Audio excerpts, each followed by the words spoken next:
নমস্কার বন্ধুরা, education culture YouTube চ্যানেলে তোমাদের স্বাগতম।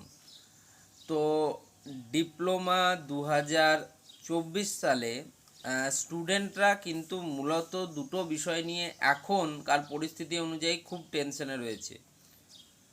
তো এই দুটো বিষয়ের প্রথম বিষয়টা হচ্ছে যে যারা ডিপ্লোমা ইঞ্জিনিয়ারিংয়ে অ্যাডমিশান নিতে চাও, সেক্ষেত্রে তাদের কিন্তু অলরেডি ডিপ্লোমার যে অ্যাপ্লিকেশন ফর্ম ফিল আপ সেটা কিন্তু চালু হয়ে গিয়েছে ফেব্রুয়ারি মাস থেকে এবং চলবে মার্চ মাসের 15 তারিখ অবধি। এখনও অবধি কাউন্সিলের যা লেটেস্ট নোটিফিকেশান, তো অনেকেই সেই অনুযায়ী কিন্তু ডিপ্লোমার ফর্ম ফিল আপ প্রসেসে অংশগ্রহণ করেছে।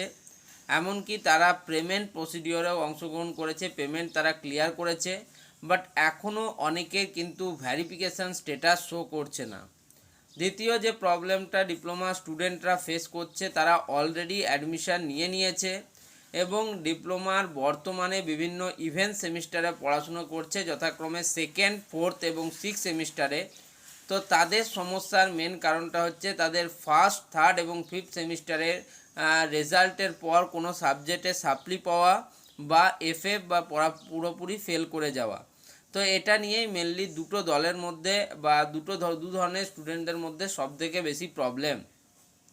তো দেখো, প্রথম প্রবলেমটার আমি উত্তর বলি যে তোমাদের যে কাউন্সিল রয়েছে আমাদের West Bengal state council of technical and vocational education and skill ডেভেলপমেন্টের, তাই সেখানে কিন্তু কর্মক্ষমতা অর্থাৎ সেখানে কিন্তু প্রচুর পরিমাণে লোকবলের অভাব রয়েছে। তাছাড়া তাদের সার্ভার নিয়ে তো আলাদা করে কোনো কথাই বলার নেই, তার কারণ রেজাল্ট বেরোনোর পর দিনেও আমরা রেজাল্ট দেখতে পাই না। সেক্ষেত্রে আমি বলবো তোমরা কিছু না করে শুধুমাত্র ওয়েট করতে পারো। যেই মাত্র ফাইনাল তোমরা তোমাদের পেমেন্ট রিসিপ্ট ডাউনলোড করতে পারবে, তারপরেই তোমাদের ভ্যারিফিকেশান প্রসেস কমপ্লিট হবে এবং তোমরা সেখান থেকে বা তোমাদের যেটা রয়েছে অ্যাপ্লিকেশান প্রসেস, সেখান থেকে কিন্তু তারপরেই তোমরা ভ্যারিফিকেশান স্ট্যাটাসটা ঠিকঠাক পাবে। তো তার জন্য তোমাদেরকে কিছু করতে হবে না। তোমরা যদি সমস্ত কিছু ঠিকঠাক করে থাকো, এখন শুধুমাত্র তোমরা ওয়েট করো। কারো ক্ষেত্রে একদিনে ভেরিফিকেশান কমপ্লিট হচ্ছে, কারো 2 দিনে, কারো 5 দিনে, কারো 10 দিনে।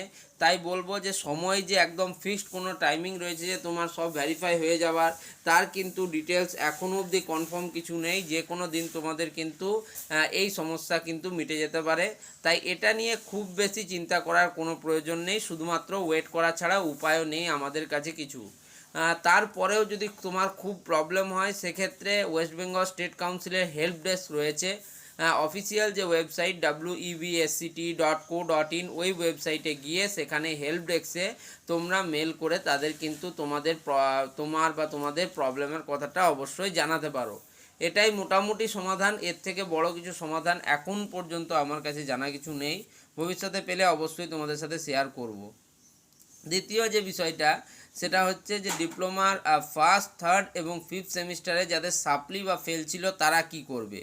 তো অনেক জায়গা থেকে এমনটাই তাদেরকে বলা হচ্ছে যে রিভিউ করলে নাম্বার বাড়ে না, রিভিউ করে কোনো লাভ হয় না, শুধুমাত্র স্টেট কাউন্সিলের কিছু টাকা সঞ্চয় হয় আর কিছুই হয় না।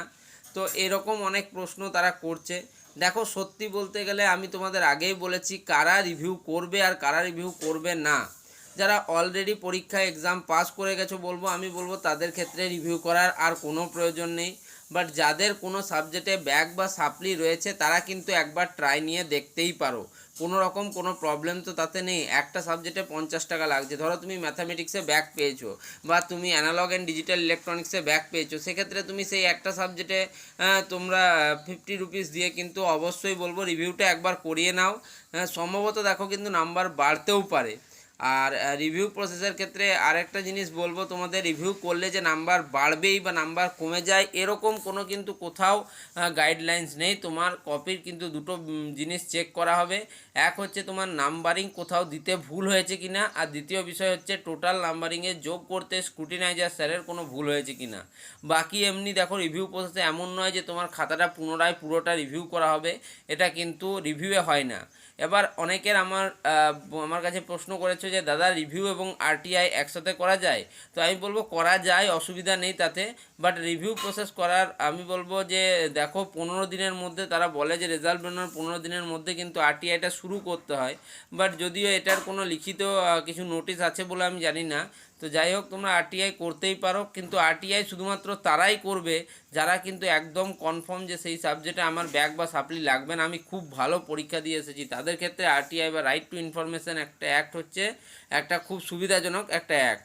বাট ধরো তোমার নিজেরই কনফিডেন্স নেই যে তুমি পরীক্ষাটাতে পাস করবে কি না, তুমি কোনো রকম পরীক্ষা দিয়ে এসছো, সেক্ষেত্রে আমি বলবো আরটিআই করাটা এক কথায় বোকামি হবে। যদি তোমাদের আরটিআই তোমরা ভুল প্রমাণিত হও, সেক্ষেত্রে অবশ্যই কিন্তু তোমাদের খুব বেশি কড়া পদক্ষেপ কিছু নেওয়া হবে না। বাট তবুও যদি তোমরা 100% শিওর হও, তাহলেই কিন্তু আরটিআই প্রসেসে যাও। বাট রিভিউ তোমরা প্রত্যেকেই করতে পারো, 50টি করে টাকা লাগছে, এবং 8 তারিখ অবধি তোমাদের কাছে সময় রয়েছে, 8ই এপ্রিল অবধি তোমরা কিন্তু যাদের সাপ্লি রয়েছে তারা অবশ্যই রিভিউ প্রসেসে অংশগ্রহণ করে একবার ঝালাই করে নাও। তো এই দুটি সমস্যা এবং এই সমস্যাগুলি থেকে বেরোনোর সম্ভাব্য উপায় সম্বন্ধে আমি তোমাদের সাথে ক্লিয়ার করলাম।